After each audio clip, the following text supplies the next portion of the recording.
am thrilled. I first want to thank Anastasia, Lisa, Vanessa, Miriam, the whole Rio Grande Valley Moms Blog team. You guys have been awesome and welcoming, and you did a great job with the event. So I'll start with that.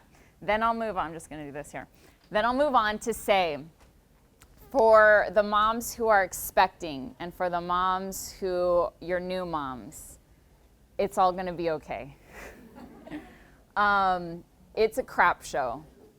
It's hard. It's real hard, and no one tells you that it's hard, and everyone's going to tell you what kind of stroller to buy, and everyone's going to tell you what kind of sheets to get, and nobody's going to tell you that they hallucinated after birth, or that they thought they were so crazy, or that they were so scared they didn't know if they'd get their body back.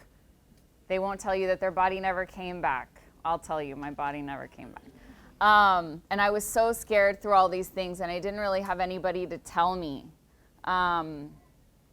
hey, it's gonna be okay. It's weird, but it's gonna be okay, and you'll find your way. I was talking to somebody earlier. Who was I talking to? And they're about to have a baby. Jeannie. No, I was the one that just had the baby. Oh, you just had the baby. But I was talking to somebody about to have a baby. And I equated it to, remember when you were a kid and you're going down a water slide and you hit the water and poof, and everything flies everywhere, right? Like your bathing suit may come off, or your cap may go, or your glasses may go. The important stuff you reach for, right? Like if it's the bathing suit, you grab for that real fast. The sunglasses, maybe not so important, and so you let them float away. That's what having a baby is like. Your life is gonna plunge.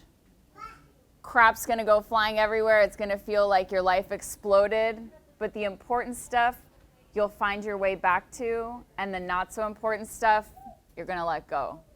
You're gonna realize it's okay. There's never gonna be an old you. You're never gonna go back to old you. Old you doesn't exist anymore. You're new. You're a new woman. You've been through new things. You've seen new experiences. You've felt new things. And trying to go back to the old you is a disservice. It's like, it's not taking into consideration all the beautiful things your body has done, your mind has done. You have grown a child. You're now taking care of a new life. And so please do not discount all that stuff. It's transformative. You're a new person. So don't reach back to old Lisa, right? You're new Lisa. Old Lisa doesn't exist anymore. So I wanted to start off by saying that. I'm actually gonna close this door. Can I do that? Yeah. Cool. If there's a fire, the exit is here and here. Otherwise, we'll be okay. Okay, so now, what I'm here to talk to you today is about how my journey with insecurity led to the confidence revolution. This is a picture, and we're gonna keep the lights on so you can't see my adorable 6-year-old face, but this is a picture of when I was 6 years old. And if you could close your eyes for a second, just for a moment, and think about who you were when you were 6. What school did you go to? What did you wear? Did you have a favorite shirt? Who was your friend? Now open your eyes. That little 6-year-old girl, that's who I was when I started feeling insecure. I grew up really quickly, physically. Like I looked like this when I was 9. It was inappropriate. But, so I grew up really fast, like literally fast. I had boobs, I was big and tall. So all of this was like walking around in elementary school. And it was awkward. And all my friends were thinner and more petite and blonde. And the guy I really liked, Stephen John Kane, God bless him, he never liked me back. But he liked all my friends. And so that's where it started for me. Like I thought, since Stephen didn't like me, guys, don't tell Stephen I'm talking about him, okay? But that's where the little seed got planted, and from that moment, I started feeling insecure. So this is me in the 3rd grade, and this is proof of how large I was. Can you tell? Like, we are the same age, me and this young girl. Like, I am not kidding when I tell you I was a large child. So yes, I looked like a lady, and it was really awkward. I always felt like too much and too little all at the same time, which is it's a weird thing to feel. I was too much of a body and too little of a self-esteem. 7 in 10 girls feel insecure. 7 in 10, that's 18 and under. 80% of 10-year-olds feel too fat. 80% of 10-year-olds. So when you think of a 10-year-old, how innocent is their little life, you know? Their little life is they're just so young and they've got so much ahead of them, and yet they're burdened with the fact that they feel fat, which I feel is terrible, you know? It's just a shame. Like the space in their brain should be left open for creativity and math and building things and riding their bikes, and I don't think they should be bogged down with those kinds of things. So that was me in high school. I was in band. I played drums. And insecurity followed me. It just kept following me through high school. And then I went to college, and it all really hit the fan, if you know what I mean. I found ephedra. Do you guys remember what that is? It's now outlawed. I found ephedra, and I took it. Okay. Does anybody not know what it is? It's a weight loss drug. But they sold it in HEB. And so I bought all of it that I could, and I took it for 5 years. I even took it after they outlawed it. President Bush outlawed it, and I was pissed. I was just so angry. I was terrified of going off of it because I was going to gain weight, and I didn't want to gain weight. So doctors would say, please don't take that, like your heart is working overtime. And I was like, what? I'm skinny. I can't hear you. And so one day I finally bit the bullet and I quit ephedra, and I gained 10 pounds and whatever, and it was all fine, but I was terrified. Please, sorry. No, you're fine. So during my 20s, it was the pits. I went out with guys who were not nice to me, and I was not nice to people either. So in relationship, I had unhealthy relationships. I had terrible body image. I did crash dieting. I lied a lot. I was a big liar. It's really embarrassing. Yesterday, I was at Donna High School talking to the kids, and I told them, one time somebody asked me if I had been skiing, and I said yes. And I've still never been skiing. Like, I was just trying to be who the person across from me wanted me to be. Like, I didn't know exactly who I was, what I liked, what I didn't like. I was just kind of floating around. I didn't really have a good sense of self. And so if I met you and I was like, yes, she will love me, he will love me, I just tried to adapt to that person instead of really being who I was. But I looked like this. Like, I was always well-dressed. My hair was always done. I had no problem speaking in front of people, and so nobody had any idea. Nobody had any clue that I couldn't go to sleep at night because I felt so bad about myself. Nobody had any idea that when I would walk into a room, I would analyze the women.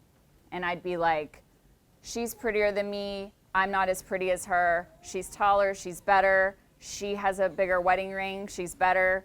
I know she has a new house. And I would walk into a room and like rank myself. And I'd figure out where I fell. And I never really felt better than people, but I always felt not as good. And so, but when you're like tidy, nobody really has any idea that you're having these crazy thoughts, you know? So, after a while, I decided that I was in enough pain that I needed to change. Has that ever happened to anybody? You're like, okay, this is the breaking point. This is it. So I decided I was in enough pain that I needed to change. I found a church home. I'm not here to teach you to find God, but God really works for me, so if you're open to that. I found a church home, and I really started working on myself. And I actually had given up dating. I was like, Nobody's ever like, this is not for me. I'm just going to have a career and that's what it's going to be. But I knew that I needed to build myself up. I knew that I couldn't keep going. I couldn't keep at that pace and keep it up. Like the wheels were going to fall off at some point. So I started to do a lot of work on myself. I started to live with integrity.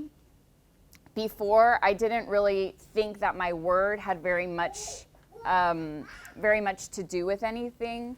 Like I said, I told people I went skiing when that was not true at all. And so I started to, in that also, I started to build up better practices, right? So I got to a good enough place where I met my husband, because we attract people we're on the same level with, right? When somebody told me we attract people on the same level with, I was dating a guy that I didn't really like. And I was like, that guy's a douche. And then when somebody told me that we attract people on the same level, I was like, no, that's crazy. I was like, that guy's no. And people were like, yes. And I just felt like busted. Like, I was like, okay. And I really had to look inward. And I really had to like own up to my shortcomings, and not the kind of shortcomings that I had been focused on earlier. The shortcomings of the interior work, right? Who make you stand taller, a better person, all those things. So I did a lot of work on myself, and I attracted my husband. He is wonderful. And so we got married in 2000. He's wonderful, so I'm wonderful. So we got married. A year later, we had a baby, and it was amazing. Now she's a year in that photo, but let me tell you what happened before we got to a year. Right after I had her, I was in a total haze. Like I definitely went through postpartum depression, and I was super confused as to who I was. My identity was all of a sudden in flux. Before I had her, I was a career person. And now, who was I? Was I still going to work? But if I didn't work, was I still worth it? What happened if I didn't earn money? Was I still, was I going to have to ask my husband for money? Like, how was that going to work? And so the old me, like I started by telling you guys, she was gone. And I had no clue like how to start reforming myself. So I started to write. Writing is good for me. I write and speak, and all of a sudden like it's very healing. If you guys ever feel the urge to paint or walk or do a women's group or make clay pots or whatever it is, find that thing that helps you heal from the inside out. It's worth the time. You don't want to neglect that. You will be a better mom, a better wife, a better woman, a better friend if you give yourself that hour, like just for yourself to heal. So I was sitting down and I wrote a book, and it's called What Nobody Told You About Love, and it'll be out in December. Hardcover, the whole thing, legit. And I worked really hard on it. Let me tell you something really quickly. I only worked on it 1 hour a day. I wrote while I nursed. I wrote while I pumped. I wrote right after I put her to sleep. I wrote in 5 and 10-minute increments. I am not Superwoman. You can do this too. You can do whatever you want. Give yourself the time though, and keep yourself accountable, because at the end of that, you will walk through and wake up and realize like, shit, I did that. That it's only a little bit at a time. Don't think you have to like quit your job, dedicate this, blah, blah, blah, send the kids to the grandparents, whatever it is. Like, it doesn't have to be a huge life change.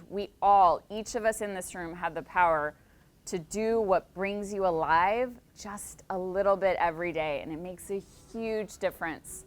So while I was writing this book, and it's about all the things that scared me and confused me about being a new wife and a new mom. Like the financial part that I talked about earlier. Nursing, sorry, my brothers are here. Nursing and having sex in the same day. Awkward. Awkward. But nobody told me that was going to be weird.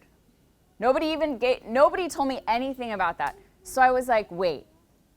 Like I felt like a small farm animal during the day. And then at night I was supposed to be like a hot mama? What? Like it was very, very confusing for me. So I sat down, I told my husband one day, like, I would just wish somebody would tell me. And he said, write a book.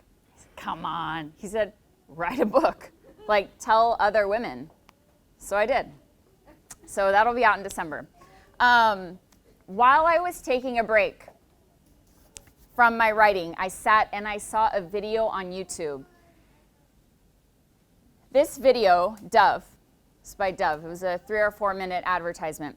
They took a group of moms and they took a group of daughters and they separated them. Have you seen it? So good. If I had more time, I'd show it to you right now. So they took the moms and daughters and they separated them. And interviewers asked the moms, what do you like and what do you not like about your body? And interviewers asked the daughters the same. What do you like and what do you not like about your body? These daughters were 8 to 12-ish. And at the end, when they were comparing lists, does anybody want to guess? Identical. Strengths and weaknesses, identical. And I just, like my stomach dropped. I used to be the kind of person who would weigh myself, and if I weighed 125, I felt real good. If I weighed 124, watch out. If I weighed 126, I'd feel fat. I'm not kidding. 1 pound changed my mood for the day. Like I'd weigh myself every day and feel like this. And I went to therapy and my husband told me I was, he loved me so much and all these things. And people would tell me, and I was like a bottomless pit. Like none of it stayed, none of it, because I didn't feel good about myself. Anybody ever feel that way? Somebody can tell you're beautiful 100 times and you look in the mirror and you're like, are they seeing the same person I'm seeing? So in that moment, life shifted. It was like I opened the door and walked into another life. It was like God said, this is the woman I've always wanted you to be. It was like that ad did for me what I could never, I cry every time I think about it. That ad did for me what I could never do for myself, because I was going to be damned if I let her grow up feeling less than a person because she didn't weigh the right weight, or because she made a B instead of an A, or because she didn't get a promotion or whatever it was. That was not going to happen. So I stopped. I stopped everything in that moment. It was like cold turkey. But not only did I stop, more importantly, I started replacing good things in those good habits. So your subconscious speaks 1,000 words a minute. A regular human can speak 200 to 300 words a minute. Your subconscious is going all the time, even in your sleep. When you have those crazy dreams about your ex-boyfriend, that is your subconscious. I'm so glad I'm not the only one. So your subconscious does not work on logic. Your subconscious works on only what you feed it. Your subconscious does not take the ideas that you give it and break it up and say, oh, that's crazy. That's not true at all. No, so if you're watching Kardashians, your subconscious feels, knows Kardashians. So I stopped buying grocery store magazines. I stopped watching Real Housewives of fill in the blank. Because every time, they were very entertaining, but every time I finished, I felt worse about myself. I didn't have that car, I didn't have that long hair, I didn't have any of those things, or there was always drama, and I was feeding my subconscious. I call it feeding your subconscious hot Cheetos. You're feeding it just crap. And so it's thinking and it's formulating, is that a word? Formulating thoughts based on what you're receiving. And so if you're not receiving good information, it's not making good information. 90% of the marriages portrayed on TV are about infidelity. 90%. Like, how do we expect to feel safe in our marriages if we're watching people cheat on people on TV, right? Marriages are good. Marriages are safe, right? You can make these things. They can be loving, growing, nurturing. But if you're constantly watching, I don't know, Scandal, right? Something really popular, it's fun, it's entertaining, but it's not feeding your subconscious good thoughts. So I cut all that out so that I'd only have good coming in. All right, so this is my daughter probably at about a year also. After living with it for about a year, I felt transformed. Every time I got dressed, I didn't ask my husband, do I look good? Like, do I look nice? No, but really, do you really think so? He would say, you look beautiful. And I'd say, thanks. Like, keep on going. Because I felt good, you know? Something amazing that also, well, I'll talk about that in a second. So, after feeling so good, I knew that I couldn't keep it to myself. So I started this thing called the Confidence Revolution. The Confidence Revolution is a movement to help women step into their greatness. I take all the books, all the therapy, all the things that I learned throughout the years, and I give it to you. I put it in little snackable bits of information for you. I do about a 5-minute video a week. It comes along with a little short email, and it's literally tools to help you feel good. That's it. There's no thing I'm trying to sell, nothing. It's just me trying to help women feel good about themselves. Because a lot of times we may, from experience, right, we can look okay on the outside, but we're not feeling okay. Or we have a hard time sleeping at night because we're thinking about something, but we dare not tell anybody because they could think we were crazy, right? So you don't have to tell me, you don't have to admit to anything, you can just receive good stuff. It's like giving your subconscious good stuff. No more hot Cheetos. So confidence comes from the Latin word confidere. Fidere means to have faith and reliance. Confidere means to have full trust, firmly trusting, bold. So fully trusting that you are capable of handling whatever comes your way. Fully trusting that you're made for this moment. Fully trusting that your heart is in the good place. Fully knowing and boldly believing, and this is my favorite, that you deserve to be loved. You deserve good. You deserve happiness. You deserve joy. And I think if we can get to a place where we all feel like we deserve good, so many things will fall by the wayside. We won't binge eat and I've not binge eaten, but like I used to smoke cigarettes, the ephedra, right? If I had a better self-worth, I probably wouldn't have taken something that made my heart race all day, right? So there are bad habits. We have, people who cut, people who do all sorts of things. Self-sabotage comes in a lot of ways. But if you feel good about who you are, you don't have to just focus on not doing something because you're focusing on loving yourself. So the shift leaves from not smoking.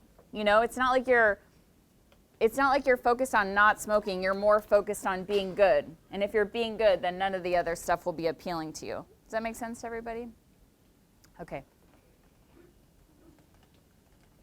So the moment that I had with God, God, the divine, the power, whatever you're comfortable with. For me, it's God. This is who I've always wanted you to be. This is what I've wanted for you all along. We all go through journeys, you know. We all go through moments where, oh, this is it. This feels good. This feels right. And you'll know it. You'll know it when you feel it. It feels light. It feels airy. It feels bright. It feels good. And I want that for each of you. And the cool thing is that we get to have it over and over. You know, the more we walk through our lives, the more we become who we are, more authentic, the more we have those thoughts, those feelings, those epiphanies. I'll leave you with this story. So my favorite blogger, her name is Glennon Doyle Melton. She has a blog, it's called Momastery. She wrote this post the other day, and she said how do you know her? So good. Love her. So she and Melissa McCarthy were in a green room. And Melissa McCarthy, you know the actress, the funny lady? Spy, right? Bridesmaids. Love Bridesmaids. So Melissa McCarthy was wearing a bracelet, and it said linked, not ranked. And my favorite blogger, Glennon, was like, that's it. The bracelet was given to her by Gloria Steinem, the great feminist. We are linked, not ranked. All the stories that they have told us about better or worse, winning or losing, because there was a time I thought I was winning. It doesn't work if you're winning either, because at some point you lose and it feels terrible, right? It's about taking away that entire mindset, not looking at it as though we can win or lose or being better than someone or less than someone. We are linked. We are together. We are one. If I do better, you do better too. If you do better, I do better too. So it's something that works for everybody. Here on the right, I have you are plenty. I've seen so many things that say you are enough. I never liked the word enough. It felt like just enough. And I thought, what is another word? For me, that word is plenty. You are more than enough. You have more than enough gifts. You have more than enough abilities. You have more than enough skill to get you exactly where you want to go. It has been a long road, my journey with insecurity, and none of it has been wasted, you know? If I wouldn't have had that feeling when I was 6, and Stephen John Kane, I may not be here in front of you guys today.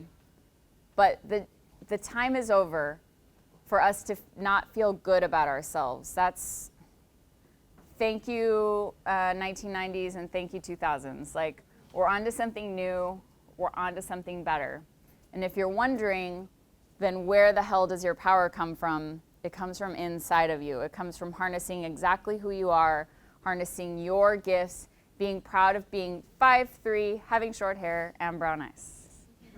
No one is you, and that is your power.